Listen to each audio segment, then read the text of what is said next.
kind of interesting, especially hearing about the pair of you and some of the work that you've done together. Now, there's a lot of parallels people have been drawing in the press between where we're at today in 2022 and also the 2008 financial crisis. But one of the big differences over this period of sort of 14 plus years is things like the cloud. What current day technologies or practices can investors and market players do to avoid the mistakes or some of the mistakes that were made in the wake of the 2008 financial crisis? Gennadiy, I want to come to you first to pick your brain around this. After 2008 financial meltdown, the hedge fund industry has gone through several quite major transformations. And there are some quite significant changes that occur on both regulatory and risk management practices, just to name a few. On the regulatory side, well, first of all, being mostly unregulated entities post-2008, most of the hedge funds are now required to be registered. We also see a significant push toward due diligence and transparency. Introduction of UMR, which stands for Uncleared Margin Rules, now requires hedge funds to post bilaterally collateral, which increase the focus on the collateral management practice in general. Initial margin is almost entirely VaR stress test based these days, and overall margin optimization is playing quite a significant role in trading decision making process. Now moving on to the internal policies and the procedures. Liquidity management through daily monitoring the unencumbered cash has become quite an important part of the liquidity of the management, overall cash management of the organization. So effectively, the company, the management needs to know how much unencumbered cash or free cash is effectively available at any point of time after accounting for margin, upcoming settlements, various capital movement, etc. And finally, I would like to mention, in the past, there was too much reliance on the models. And that's kind of sound almost counterintuitive, but part of the problem in 2008, especially with the quantitative funds focusing on long-short equity, was the fact that they had interrelated and highly correlated positions, leading them effectively to have the same positions on the books. So these days, many quant funds recognize this new type of risk and use appropriate hedging technique to mitigate it. On that note, Gennadiy, which markets need to undergo the most change in strategy and decision making? Yes, there are three main areas that we believe will be impacted by this change. And one of them is digital assets trading, specifically cryptocurrency. Okay. And we see continued growth in cryptocurrency trading and other digital assets. The number of cryptocurrency dedicated funds has almost doubled comparing to 2020 to roughly around 300 in 2022, managing a combined over 30 billions in AUM. In fact, back in 2021, we announced our partnership with Coinbase to meet this growing client demand for accessing cryptocurrency market. Another big area where we see changes are the data mining and information in general. And there's a tons of information available these days. So data mining and information availability has fundamentally changed not only the way how market operates, but also increased efficiency and access to various markets, previously considered to be highly illiquid and unacceptable to many participants. It's a data and technology that drive decision and transitions that generates ideas to structuring, execution, and risk management. Data has effectively become a currency, but the data can easily become useless if the fundamental components are missing. And I'm talking about the data needs to be digested. So simply collecting data is not enough to give traders and market participants the advantage over the competitors. Enfusion internally built and offer our clients a powerful analytical tool for data warehousing, analysis, visualization, and reporting. Excellent. Christian, on that note, I mean, it's one of those fascinating things, especially when looking at the things that are trying to regulate the cryptocurrency industry and other digital assets is going to be a lot of fun for some of the regulators. So I kind of want to kind of ring fence that off. But from your side of things, Christian, which markets need to undergo the most change in some of this decision making? Yeah, really compared to the crisis in 2008, I can see four distinctive areas that have changed. Three on the technology side, but equally one with regards to market practice. So we find that all of data, analytics, and compute resources are vastly different to what we had available in 2008. Technology, cloud computation at scale effectively allows to increase the frequency of calculations to almost real time, but certainly demand. Data storage has vastly improved, not only the amount of data that can be stored, but also how it is made available and at what velocity, and all the while being able to transfer data much more easily. This allows for a much better oversight of inherent risk in the investment industry. Also, modeling and analytics have evolved dramatically with market counterparty collateral and liquidity risk tools and practices allowing institutions to stay ahead of market turbulences. Model risk management, as well as regulatory oversight, is totally different from what we've seen ahead of the 2008 crisis. And we've seen that capital regulation and regulatory oversight, in particular of the sell side, has increased dramatically through Basel II, Basel III, and FRTB. But we can see equal regulatory practices and risk and model risk management changing on the buy side as well. It is common to see a strong focus on model validation and backtesting with trading strategy, all of which has been eased by computational performance and scaling, such that analysis can be performed in near real time. Scenario analysis is more routine than ever, and for institutional traders, adherence to VaR limits is far more common. Answering your questions on which markets need to undergo the most change in strategy and decision making, we definitely think that the fixed income industry will move towards electronic trading in the coming years.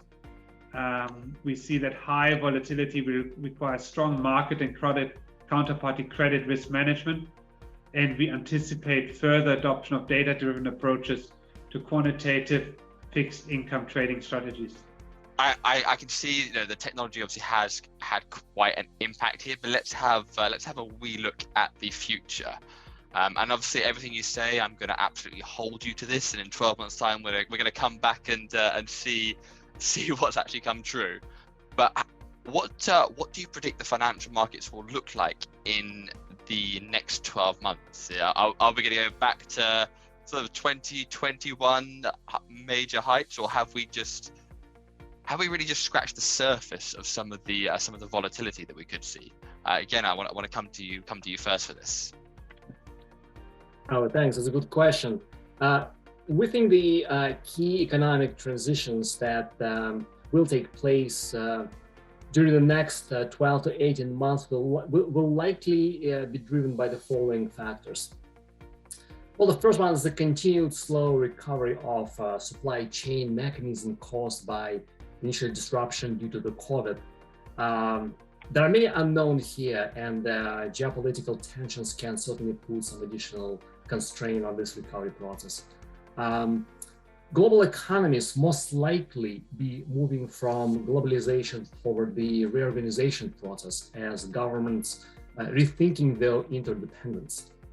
There will likely be slow transition from fossils or extractable fuel to renewable energy sources, electric, solar, wind.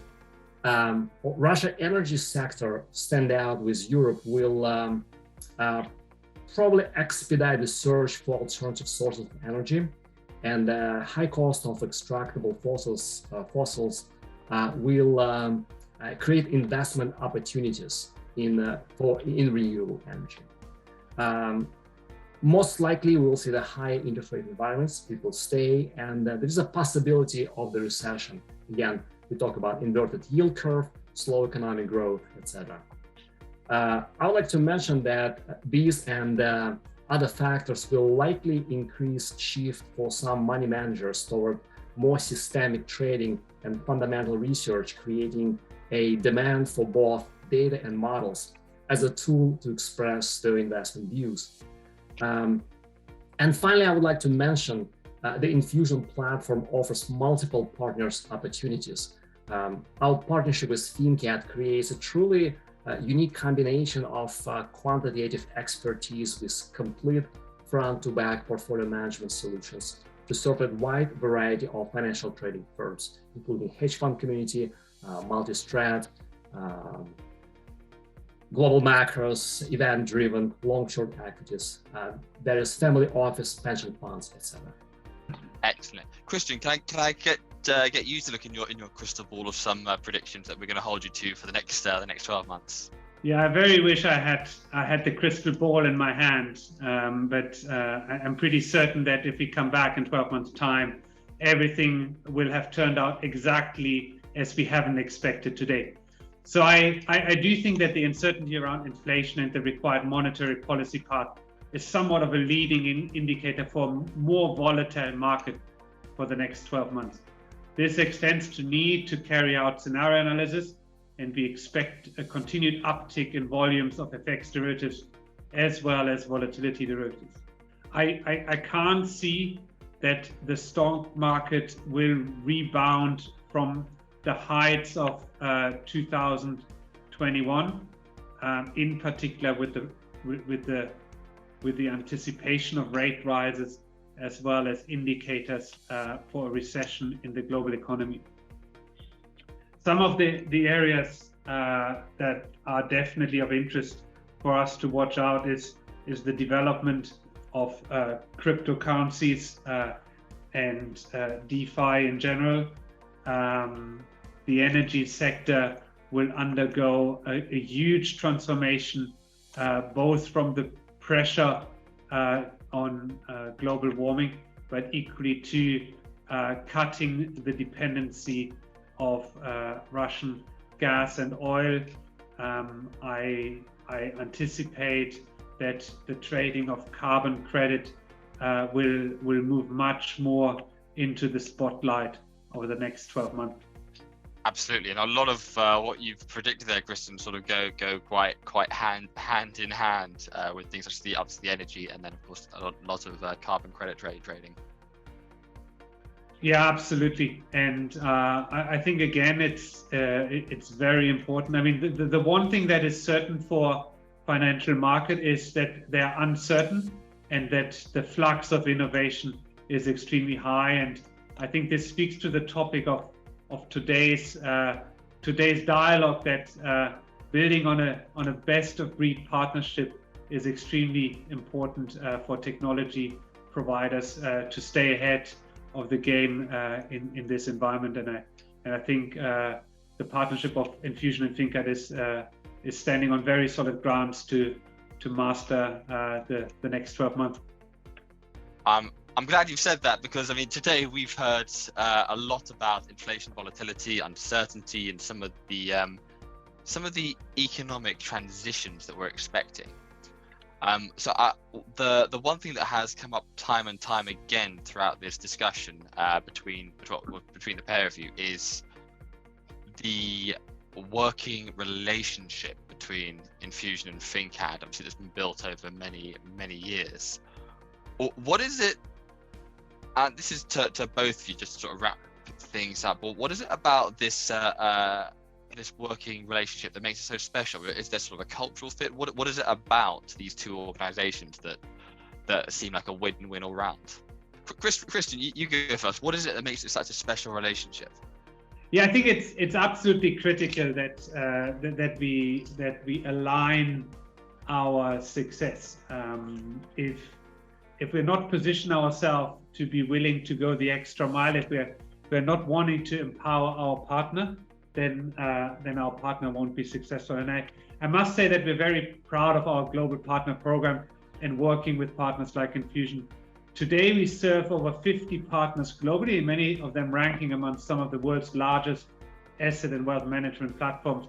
data providers and capital markets organization, and we're still growing.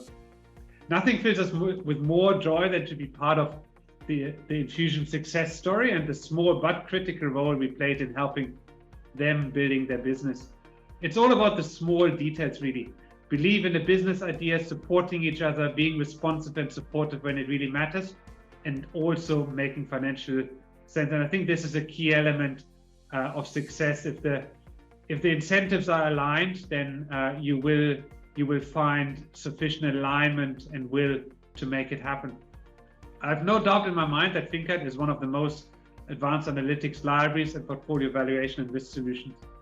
As we continue to grow and partner with Enfusion, we will continue to work hard to provide all that future business needs to challenge the new economic realities that we talked about today head on.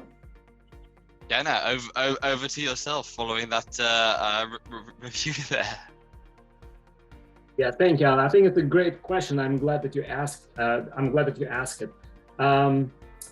Yes, I mean there is a lot of synergy, in fact, between Enfusion and FINCAD. And you're right. We started working together with FINCAD back in 2006, and from the very beginning, we went on a partner journey together, in which the FINCAD fully supported our growth vision and worked very closely with us to help continue growing our business.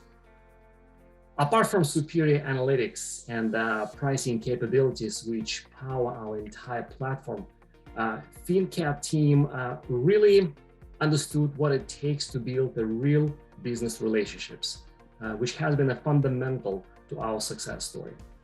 And finally, I want to highlight that the support from FINCAD over the past 16 years has been absolutely magnificent. And we are very proud to be the business partners with them. Excellent. That's very good to hear. Well, thank you all so much for taking the time to speak with us today. First of all, Christian, where best to find out more about yourself and FINCAD? I think the best place to go is to our website at www.fincad.com. I would encourage any viewer of this webinar to reach out to me on LinkedIn, and I'm very happy to engage with all of you personally and or direct you to a very trusted resource in my organization. Excellent. And Gennadiy, where best to find out more about yourself and Enfusion? Where best to reach out? Yes, totally. I totally support what Christian said. I think between the website, our website, company's website, and LinkedIn, you'll find probably most of the information. Any questions you have, please feel free to reach out to us. I've been your host, Ali Paterson. Thank you all very much. Thank you very much, Ali. Thank you.